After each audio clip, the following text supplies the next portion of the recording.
Hi there. I know this isn't quite, the ultimate answer to the ultimate question of like reality, life, the universe, and everything, but basically just hear me out because I've just been having a few thoughts germinating inside my head. The way I tend to, and I'm just going to share them with you. And these are thoughts. These are opinions that you may agree with or you may not agree with. But even then, it should just give you that kind of like opportunity to think and to think that maybe there is another way of looking at a particular problem. Now, the atheist community on YouTube seems to have certain key or specific objections to religion, full stop. There are some which I'm actually in agreement with, such as excessive literalism, such as this idea that creationism should be taught in the science laboratory in school classrooms. I mean, that's a very stupid thing to do. Creationism and natural science are two completely different things, and science should be taught as science, and religion should be taught as religion. Okay, I'm in agreement with that.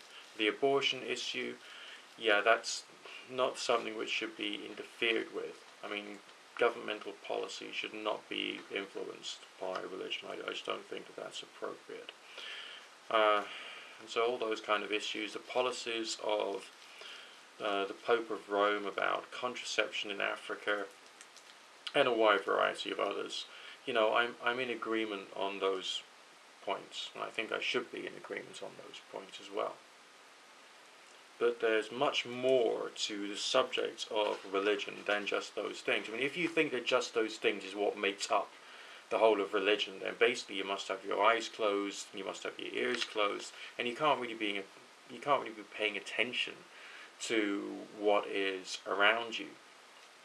The very idea that religion could be or should be completely destroyed, or the world would be better off with less religion in the world, is essentially retarded in the extreme. Because I think it acts against what religion really is. I mean, religion is something which is actually rather poorly defined. It's not something which is quite so rigid and clear-cut as a lot of people would think. And to maintain a particular state of mind or a particular attitude, humans in general just seem to need a culture or repeated memes and similar things which is just there to maintain that sense of continuity. If you actually look into some of the more popular media forms, shall we say, of religion, but without looking at the creationist stuff, without looking at that kind of like simplistic, literalistic stuff, what you start to see is the idea of the provision of apparent solutions to real problems.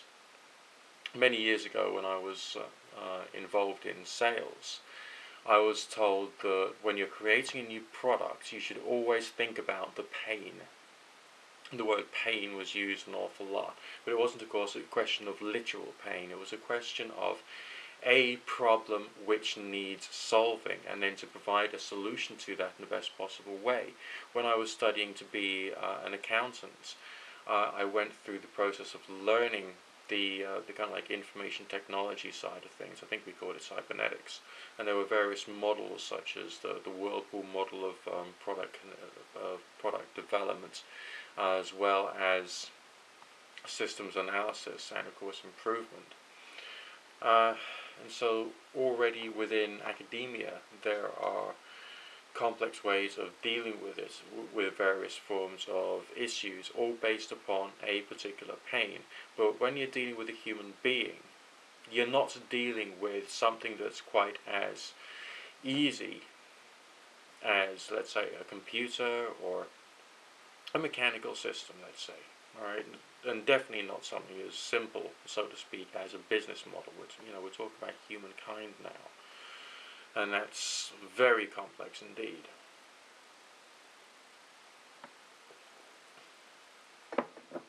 And just as a broad sketch, there are a few forms of pain, so to speak, which religion seems to want to help people to deal with.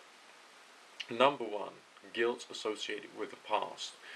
If you look into, as I say, popular religion, there's often references to people who are giving up drink or giving up drugs and trying to deal with the fact they've had a messed up past, or people who've been involved in crime, for instance. I mean, proper hard crime, not just a bit of shoplifting here and there, or stealing £2 from your mother's purse so you could buy yourself some sweets. I'm talking about proper hard crime. Okay, I'm not thinking here about the evangelical goods test, have you ever told a lie and all that kind of stuff. No, I'm talking about people who've taken a kitchen knife and stabbed someone up. I'm talking about people who've, run people over or robbed banks. We're talking about very, very bad people who don't want to be like that anymore.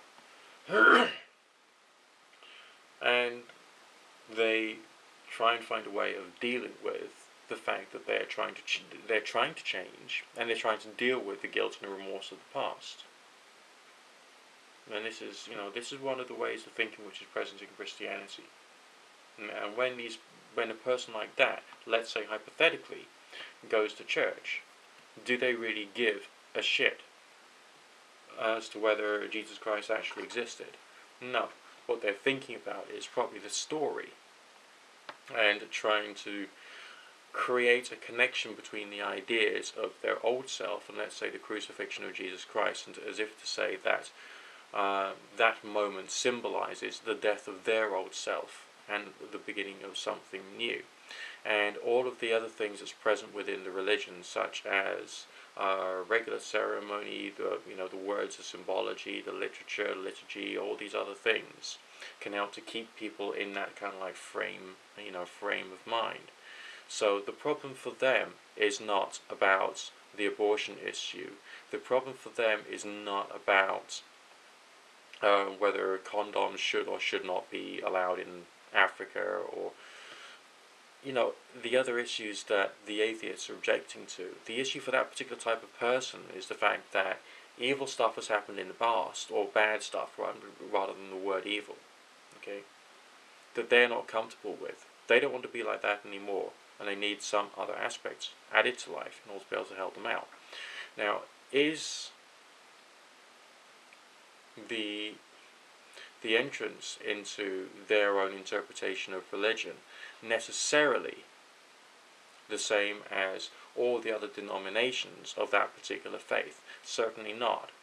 If you do actually analyze, or try and intellectually analyze, the various broadcasts from religious organizations, you will start to see that they're all targeted towards very specific different messages and different schools of thought that not everybody, in fact probably the vast majority of people within that particular culture, will not totally agree with under all circumstances.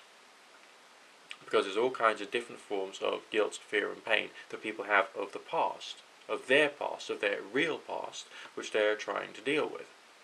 Alright, it's not a question of the religion starts in their childhood and they are made to feel guilty, they are then screwed up by the religion, and then they go, loopy later in life.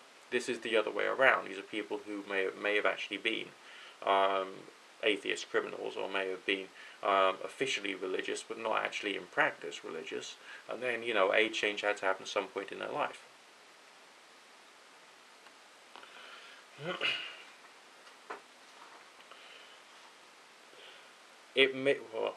I was about to say, it may seem irrational or anti-rationalist to use religion in this way, but that appears to be, I haven't done a massive survey here, but that appears to be one of the main reasons for forms of religiosity. It's there to solve a personal pain issue. And in some cases, yes, I would agree that it's artificially created to try and, increase the number of members of the religious tribe, so to speak. And I think that is underhand. But in a lot of cases, it's actually the other way around. It's actually a question of there has been bad stuff done by a person. They don't want to feel bad about that anymore. They don't want to be like that anymore. and therefore they try and change using the religion. And there is like the cherry picking of lots of different passages of the Bible to help people to think along the right line, so to speak. But it's not necessarily even to do with belief in God. It's not necessarily even to do with belief that Jesus Christ is the product of a relationship between the Holy Spirit and a woman who's already betrothed to be married, and so on and so forth. No, it's using the story in a very therapeutic way. This is seriously cognitive and behavioral psychology in practice, in a manner which is actually designed to try and help people. Okay, now let's say hypothetically, just hypothetically, that these political atheists did actually succeed in their task of completely getting rid of all religion, but yet there would still be various issues out there, and a decision is made that, let's say, Freudian psychodynamics is the best way of dealing with a lot of the issues that human beings seem to have. Well, what would you have? You'd have seminars where people would be reading the works of Freud. You would have Freudian textbook reading classes. You would have people talking about the history of Freud and what he did in Vienna or wherever on certain days of the week or phases in his life. There would be people deliberately going to lay on couches and recite their stories and issues to the psychodynamic therapist, which is pretty damn close to Eastern forms of contemplation anyway. So what would you have created? You would have created a religion and a cult of personality. Instead of having Jesus Christ, you would have Freud. What would you have done? You would have created a religion. So the way of thinking associated with faith positions is very varied. I mean, I'm of the opinion that there's no such thing as a Christian. I don't believe that there's such a thing as a Christian. I would say that there are people who identify with a certain culture, who are part of sub-denominations of sub-denominations of sub-denominations, which have been created or have appeared to deal with a pressing and serious personal concern. And that's just the way it is. It's only really wrong if people move away from the desire for personal change and desire for personal understanding and contemplation, and move towards, I'm going to force this idea on other people, on governmental policy, and on the rest of the world, in my estimation. However, I would say that there may be a role, I mean, it's difficult to say precisely how much, but a role the government could play in religion, but not too far. I don't think that necessarily religion should play its role necessarily in politics. I think that there should be much more in the way of real democracy, so to speak, even though, real democracy and all the various interest groups who attack each other and act politically against each other is it's another one of those clusterfucks that we as humans have to deal with. We got some democracy, we don't have total democracy, and it's not because there's some kind of constitutional obligation above everything. But it's because humans do what humans do, and as a species, we haven't grown up all that much.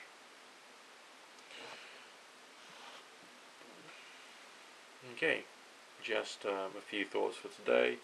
I'm going to elaborate on this probably in further videos, and I hope that you can see that it is retarded to completely get rid of religion. What religious people need to do is to explain themselves and what they are offering in much more intelligent terms. And there needs to be much less of this, well, where are you going to go when you die? Well, basically, I'll deal with that later. And if there is a God, then, you know, it'll probably be up to him and not fucking up to you, for Christ's sakes. Now piss off. You know, I mean, you know, you don't need that kind of like line of thinking as far as where will you go when you die. I don't even know how I'm covering the tax bill. I don't even know how I'm, you know, how I'm going to get the shopping done. Why would I worry about where I'm going to go when I die? What I'm concerned about is the kind of individual I am in the here and now, and how I can use any tools at my disposal, whether they are physical tools or whether they are psychological tools or whether they are spiritual tools, to assist me in making it less likely I'm going to be as much of a shit in the future, you know, than I possibly could be. We've all got things which drive us. There's various instincts and the rest of it. You know, we do end up out of whack as human beings. And if reading a poem or reading something from the Psalms can basically just adjust me a little in a way which I personally would approve, then I'm going to fucking do it, okay? And yeah, you might call that religious. Okay, so what? Just so what?